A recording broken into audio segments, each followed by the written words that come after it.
Welcome back, everybody, coast to coast this week in America. Glad you're spending some time with us today. The book, Pure Food Crusader, Edwin Fremont Ladd, chemist, 1859 to 1925, The Pure Food Crusade for Sanitation and Health of the Nation and Its People, by Dr. Culver S. Ladd, traces the role of a leading figure in the movement to protect and regulate America's food supply.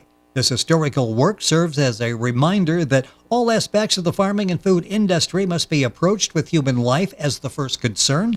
The author, Dr. Culver S. Ladd, is the grandson of Edwin Fremont Ladd, a native of North Dakota, a retired educator currently residing in Maryland.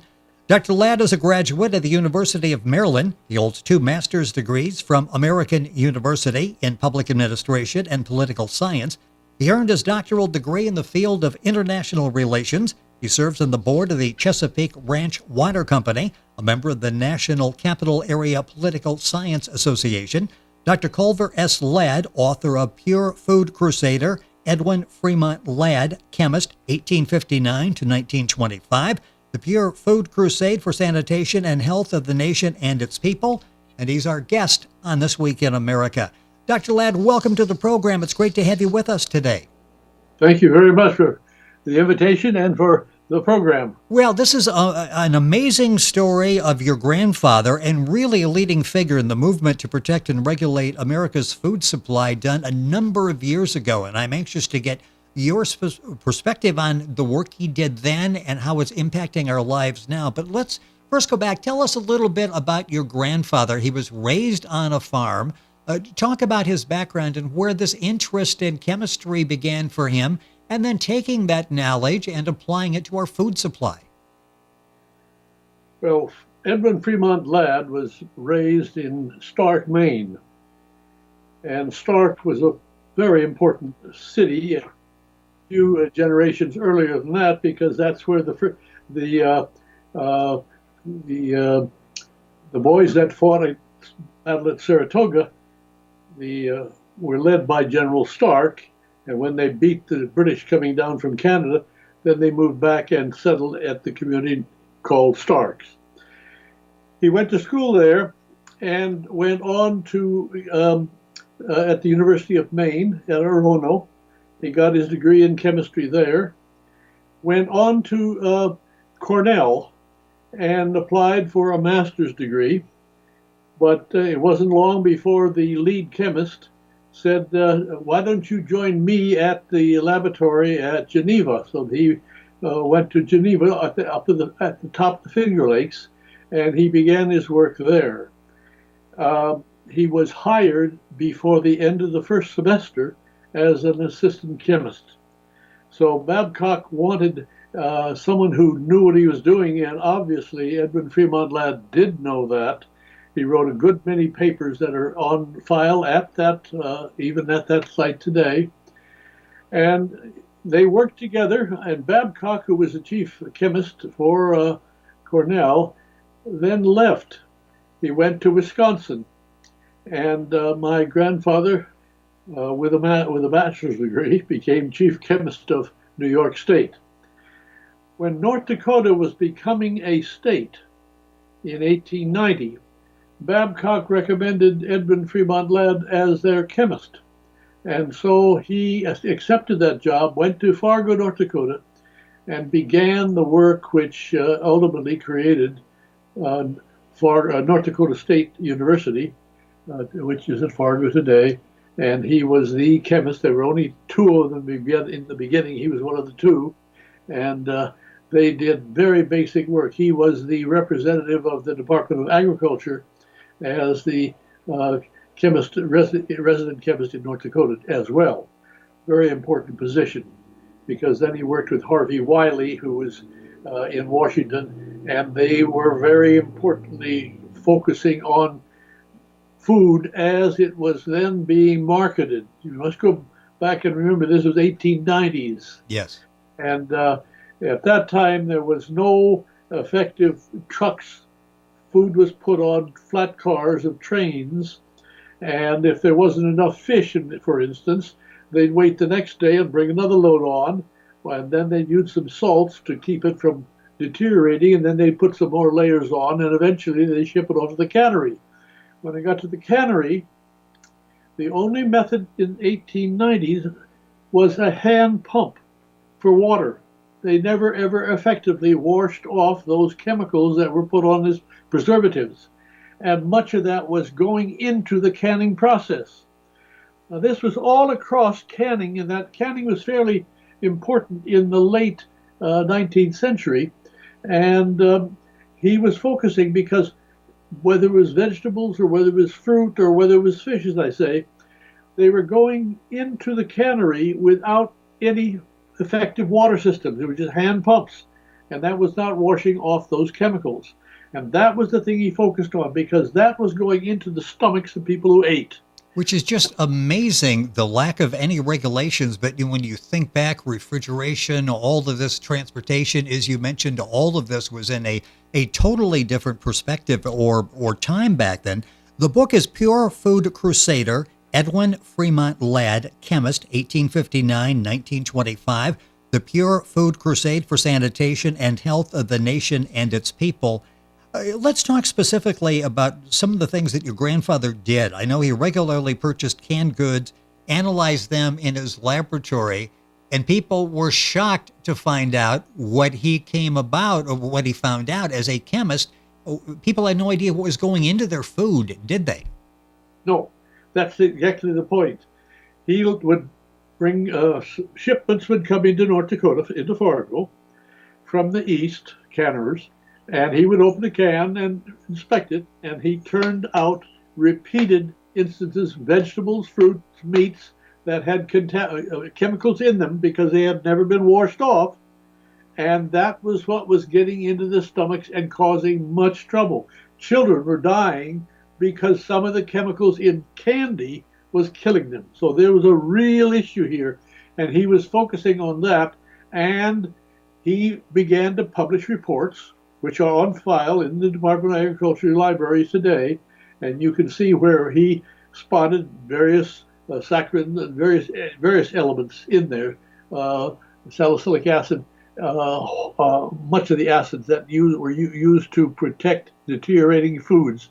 And that this began to change the whole interest, because he considered North Dakota as being a dumping ground for foods. And he stopped that. Believe me, he fought. And so there were people who said, well, we've got to do something about this, North Dakota. He's sending all these cans back, and so we got to have a federal law. So he was one of the forces that moved. The book The Jungle came out at the same time. Roosevelt read that. So when the Congress finally enacted a law, a pure food law, Roosevelt signed it because of the book The Jungle, and the test and the record of Edwin Ladd's record in chemistry on food products and their deleterious effect on life. You mentioned the book The Jungle, and that was by Upton Sinclair, and that captured the attention and of a nation. And they're like, wait a minute, is this really happening?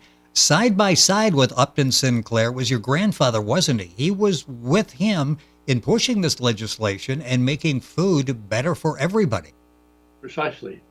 He really was the force that brought this out more than any other. Maybe there were a few fellows down in Kentucky who were doing some of the work too, because there was a committee, and he was chairman of the committee on food legislation. So there were several people working, but his work was really the outstanding work that got a lot of publicity, and really is the force that turned the nation toward pure food and careful the Pure Food Drug Act, and then now we have FDA, Food Drug Administration. All of these things are really the work that began in 1900 up to 1905. Then 1960, the Act was passed. The first city to have running water, so you could wash these chemicals off, was Philadelphia in 1908. And then later, there were other cities. New York came along finally by 1914. Wilbur Wright died of typhus in New York City, and Then they began to get their wells straightened out, and the water comes into New York now, and it's good and safe. But it was a very tough era where people just didn't have clean water and sanitation, and that is fundamental for life. It all comes out in the book Pure Food Crusader. We're talking the life of Edwin Fremont Ladd. With us on the program, his grandson and the author, Dr. Culver S. Ladd. He found such things as formaldehyde and borax being used as preservatives. Talk about that, not specifically necessarily, but what he found was being used. It's not like you picked up a label on something and looked and saw the ingredients. Of course, there were no labels with information on that at the time. But this was shocking to find out things that they used to preserve food that if people knew it, they wouldn't even eat the food in the first place, would they? No. There were sulfites in steak, there were borates in beef, and there were, this is Cudahy. Cudahy packing had contaminations in their meats too, and large amounts of borates. So these things caused lots of trouble in the stomach. People would eat this and they would be very upset in their stomach and couldn't understand why. Well, he was pointing out that you can't get rid of this, and then they didn't have running water to wash them off.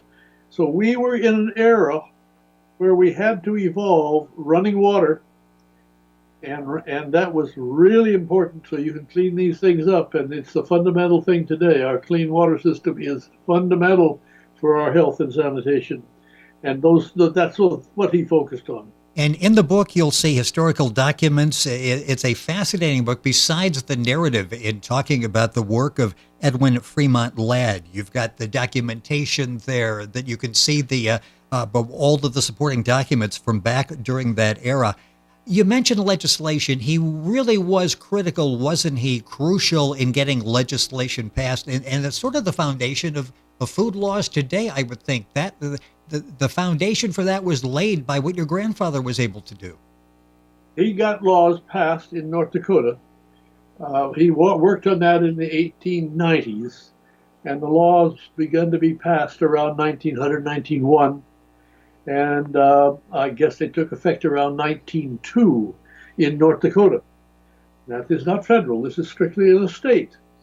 But very important, because then he began to look at cans and ship things back to the eastern canners. And they finally go to Washington and say, we got to have a federal law. And finally, the Pure Food Act of 1906 was passed. He testified for that. And you get changes coming slowly, but it was not something that happened very fast. And he was also responsible for analyzing popular food of the day, food that people ate on an ongoing basis, and then telling the people what exactly it was they were eating. This was crucial information, maybe even life-saving information for the public. Absolutely. The people, no one, unless you're a food chemist, and there were other chemists who were just plain chemists in industry who challenged him because they couldn't understand that a food chemist looked so closely at the effect of food during the digestion process. And the tests he ran on this with groups of men, he would feed them foods, and then he'd follow their whole food process as the process food went through their body. And he learned and showed very clearly that these things were having an effect on the body. And lots of chemists challenged him, but he held firm, and he is responsible for the Act of 1906 being put in effect. And ultimately, though he had died in 25, he was in the Senate of the United States and was urging forward. But in the Senate, there were people like Lodge of Massachusetts and I guess it's I forget the fellow's name, Aldrich of New York. Aldrich represented the grocers. Cabot Lodge represented the fish industries, and they blocked many actions by him. So when he died in 25, they had done nothing in passing a Pure Food and Drug Act. They waited until 27, And then they put in effect a law which was rather distorted because they just didn't have a good chemist to advise them. And it all goes back to those two boys who had seniority and could block his efforts in the Senate. Well, yeah, in the book you deal with, in the book is Pure Food Crusader, Edwin Fremont Ladd, chemist, 1859-1925, the Pure Food Crusade for Sanitation and Health of the Nation and Its People. You talk about enforcement and opposition, and I guess maybe both of those go hand in hand.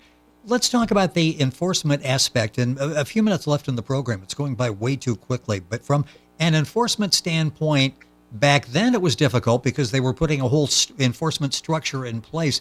Is it any better now? Are we where we should be for 2019? FDA has had a couple of very, very good commissioners. One is just resigned, and there's a new man coming in. But basically, I think they worked on issues that affect human health. They worked on tobacco issues, and they worked on the effect of some narcotics. But there hasn't been that much change on the enforcement on foods because they're doing pretty well. They monitor it very carefully, and you have inspectors in the plants looking at how food is processed. And I think basically our food business is very well taken care of. And how about from an opposition standpoint? Opposition then, I'm assuming now, and maybe opposition's a strong word, but somebody who's watching very closely, the manufacturers, the industry. How difficult is that to deal with all of the lobbyists the food manufacturers have working for them? Sure they do. It's perfectly logical. They like to cover their yes. their errors. But honestly, I really think that the new processes on food, I look at them, I buy them, the microwavable things. I wonder sometimes, but I think basically, and I eat this stuff, it is very well done. I really have no complaints. I think they're doing a good job. And you got to say, thank you, grandfather. You helped us lead us on the course to where we are today, where we could buy food and pop it in the microwave and feel safely about it. I said in the beginning, this historical work serves as a reminder that all aspects of the farming and food industry must be approached with the human life as the first concern. Do you see that as being sort of the leading principle of food today? Oh boy, and how? Yeah. We were using less and less of they inject animals with antibiotics. Yes. And they're cutting back on this. They realize that this process goes on into the body of the human who eats it, and this is caused problems, and they're beginning to pay attention to this fact. So you have to watch very closely. Industry, I don't know, they do things sometimes that we challenge, but basically I think we're doing pretty well, and we're going to correct errors where we spot them because we write letters. I've just written a letter to another issue to another agency, but we citizens do speak out and tell agencies, do be careful. Yeah, and I guess that's a powerful lobby in itself because the public has a chance to vote every couple of years and more frequently with local elections involved. About a minute or so left. If your grandfather were around today, would he go, we laid the nice foundation, we're doing okay? Or would he still be concerned that we really haven't done enough? I mean, here's a gentleman, no one had really done what he did before, and he blazed the trail of making food safe for all of us. What would he think with the food industry today? Oh boy, it is massively changed. It is. You see, we have trucking. Your crops are picked They go on a truck. They're in the cannery Yes. almost the same day. There's just no deterioration, and the quality of the food that you get, if it's quick frozen, it's simply delicious. I really think that there are many processes. You're canning, you're freezing, and you're drying. When they freeze dry, and then you boil it in water, and it is really a much different, totally different than it was in that era. We've made so many strides, and the food is, I think, essentially kept safe. Well, it had to start somewhere, and you get that beginning. The Pure Food Law of 1906. So responsible for that was the subject of this book. The book is Pure Food Crusader, Edwin Fremont Ladd, Chemist, 1859-1925.